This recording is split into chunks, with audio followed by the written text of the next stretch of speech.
Today is a short talk, so we only have 20 minutes, but I think it's enough to show you that some examples and yeah, focus on comparing Android and Flutter. So my name is Jordi Ventayol. I'm the head of security at Build 38. I would define myself as a mobile security expert and mobile security analyst. So my areas of expertise are software protections, reverse engineering, and cryptography as well. So if you want to discuss later some of these topics, you can reach me at booth number 13 and discuss about it. So let's start with the talk. As you know, there are a lot of frameworks to develop Android applications. And as the developers, you have to decide which one to use when you start a project. So I imagine that you base your decision on depending on different topics. So I can imagine that if you want good performance, you maybe choose Flutter, or if you have to use the same code baseline for Android and iOS, you will use React Native. Or, I don't know, maybe you are worried about the size of the final application, so you will choose Xamarin, because with Xshell, you can save a lot of space with few instructions. So, let's first start with basic concepts. Let's check what happens when we compile a classic Android application. As you know, this is basic for most of you. You can use Kotlin code or Java code. So when you compile this Kotlin or Java code, this code is put inside classes dex file, maybe one, maybe more than one. And then on the other side, you can use also C and C++. And this code, it's put in a native library. Usually we use a shared object, so we have the extension SO. And once we get these classes dex files and our native libraries, we can zip all these files and we generate our APK. And then this APK, we can upload this APK to the Play Store, and this application will be downloaded by our clients and use it, okay? Let's move to the attacker perspective. Me as an attacker, I want to compromise your classic Android application. So the first thing that I want to try is look for sensitive data in your Android application in the Java layer. So here on the right, you have the source code of the application, and then on the left side, you have the source code, and on the right side, you have the decompiled code. So, and as you can see here, if you hard coded some strings or just normal strings, then during the compilation, an attacker can easily identify these strings, okay? Because these strings are not ciphered, are not obfuscated, so are not protected. On the other hand, remember, we can use also native code, C and C++. This code is compiled in a different way. As you can see here, we have the same example for native code. On the left side, we have the source code, and then on the right, the decompiled code using the compiler like Binary Ninja. So here you can see the same problem. If you don't protect your plain text strings, then they are easily identifiable by an attacker, because we don't cipher them. And if we try to go a little bit further and we try to understand the workflow of the native library, here you can see that it's easily to understand how many basic blocks we have, and then the conditional branches, so we can easily follow the execution code, okay? What happens if we try to reverse a React Native application? Well, it's more or less the same as for a classic Android application, but we have some specific things. Maybe you know that inside the assets folder, inside the resource folder, we have the index Android bundle file. This is a JavaScript file, so The only thing that the attackers need to do is unminify this JavaScript code and try to find sensitive assets and try to understand the workflow of the code. But as I mentioned, today it's just a lightning talk, so we don't have too much time to discuss all the frameworks. So we will put the focus on Flutter applications. As you know, for Flutter applications, we can specify and develop a specific code per platform. And then we have the dark code, that it's a code that will be executed across different platforms. So we can create custom classes. Here we have the main one, the main dark class. And then we define our custom class as security team class, okay? So, as you know, we can compile this Flutter application just running the command line Flutter build APK, and this will generate our Flutter application. We will see some differences between classic Android and this Flutter application. If you look inside the native library folders, you will see that we have the libapp native library and then the libflutter native library. What happens? Our code, our Dart code, it's compiled inside this libapp library, and we have also our custom class, the security team Dart class, compiled inside this libapp library. But then we have the other library, the libflutter library. Here we have like a stripped version of the Dart virtual machine. Okay, so this library is like a virtual machine that will execute our libapp library and will deserialize the code and will execute our specific code. You know as well that we have the obfuscation flag for Flutter applications. The only thing that you need to do is just add / obfuscate, and this will remove the names of the methods and the name of the classes. Okay, so that way we are protecting a little bit the information of our application. But as we done for a classic application, let's move from an attacker's perspective.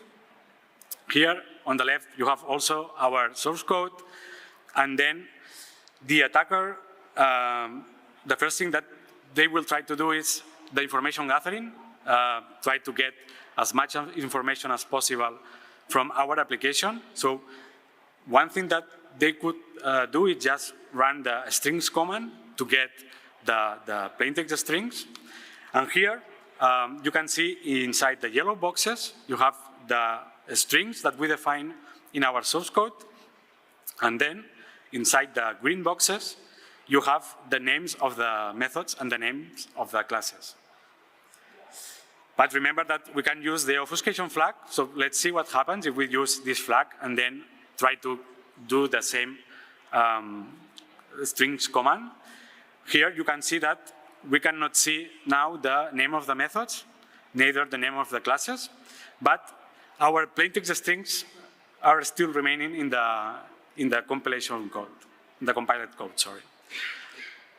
So let's try to go a little bit further. Let's try to analyze the different segments of this libapp native library. Well, as we do for classic Android applications, we can check the read-only data segment to see the plaintext strings that the binary is using. So if we do this exercise with our Flutter application, we will see that we can detect the plaintext strings in our read-only data segment, but we can detect also the method names as strings, okay? Some of the compilers, like IDA Pro, are not able to link well the offsets of the methods with these strings, the name of the methods, but you can detect the name of the methods looking in this read-only segment. And then, as we do for classic Android applications, if we want to analyze the workflow of the library, we have to check the text segment. But here we find the first difference, the first thing that is different from classic Android applications. If we try to look inside the text segment, we will see that we cannot detect our Dart code. Okay? Instead, we will see that we have a lot of sections and we cannot find our dark code. So after analyze these sections inside the text segment, we can identify that our dark code is serialized in some way inside the dark isolated snapshot instruction segment. So as a basic hacker, one thing that we can do is, okay, so let's move to this section and let's try to decompile the code of the developer. But here is where we find the first problem.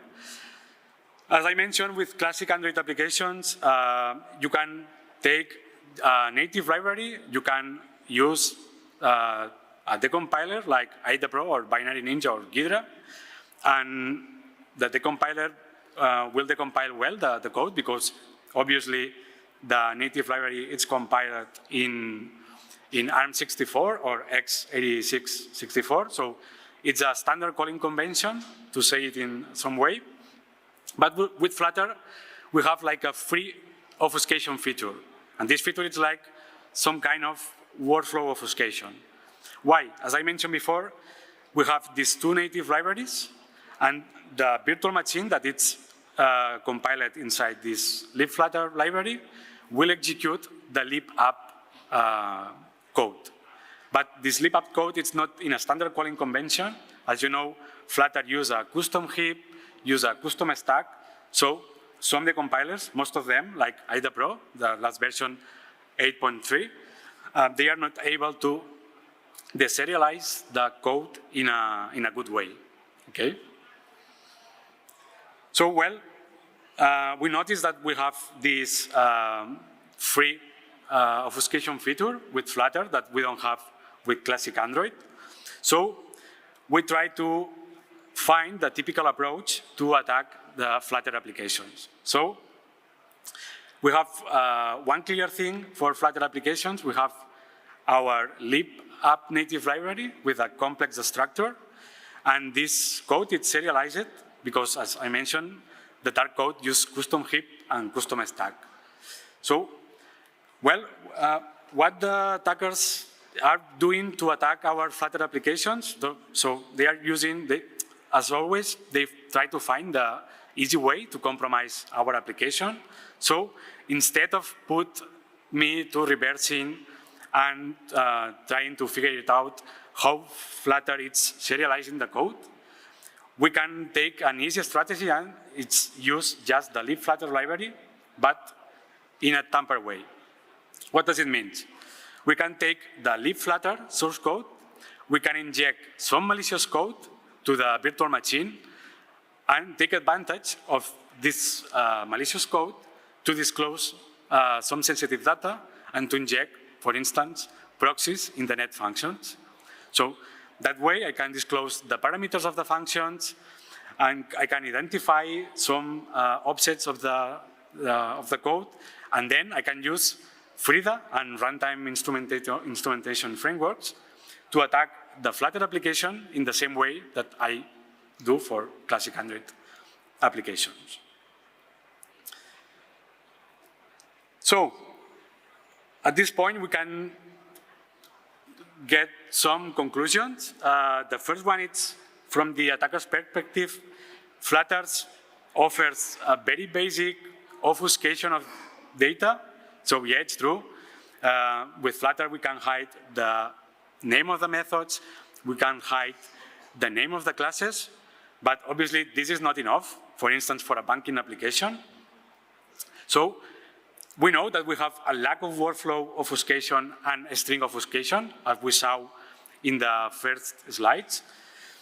Yes, it's true, we have this free obfuscation feature, that this virtualization. I don't know if you know, but if you take a look on the security solutions on the market, they try to implement like a custom virtual machine to protect the code and the sensitive assets of the code. So it's like that with Flutter we have this feature for free. But the question is, until when? So we believe that this happens because Flutter is more or less younger, so it's not an old framework. So we believe that sooner than later, the most decompilers like Ada Pro will release a new version capable of reverse and deal with the custom calling convention that Flutter is using. Okay? So then knowing that is like we can explain or deduce, okay, we have these problems like attackers, like an attacker, but we have also public tools to use in the net. One famous one is the Reflutter framework. You have the public repository in GitHub, so if you want to try, you can do it. And analyzing these public tools to attack Flutter application, they need to recompile and resign the code, because remember, we need to inject malicious code to the Dart virtual machine, so we need to then resign the Android application with our patched virtual machine. So that means that we need to run this patched application in the Android operating system. So here we can start extracting our first conclusions from a developer's perspective. And then, as I mentioned, when we have our Dart virtual machine tampered, and we have our malicious code inside the Dart virtual machine, then we can use normal runtime instrumentation frameworks like Frida or Expose to use the offsets that we get with the virtual machine and try to compromise our Flutter application. So the conclusion is clear for us. For Flutter applications, we have, as you saw, a little differences between our classic Android applications, but you need to secure your Flutter application as the same way that you have to do for a classic Android application. Okay? The feature, the obfuscation flag, it's not enough. The virtualization feature for the workflow, it's not enough. You can try it by yourself using Reflutter or Flutterbomb, public attacks on Flutter application. So, as I mentioned, you need to protect your application as a normal or classic Android application. So, why? You need to check if someone is trying to resign your application, your Flutter application, because they are trying to inject the Dart virtual machine compromised. Obviously, a good strategy is that you can also check the signatures of your native libraries files. That means that if someone tries to inject the libflutter library tampered, you will detect it because the integrity is affected from the original one. And obviously, if the attacker is capable to bypass these static features, then they will need to use the instrumentation frameworks to attack your application as a classic Android application. So that means that you need to protect also against Rust with Rust mechanisms. So you need to protect against rooting, emulation, hooking, and debugging, and try to detect the frameworks that use these strategies to compromise your Flutter application. So yeah, I think that that's all for this talk.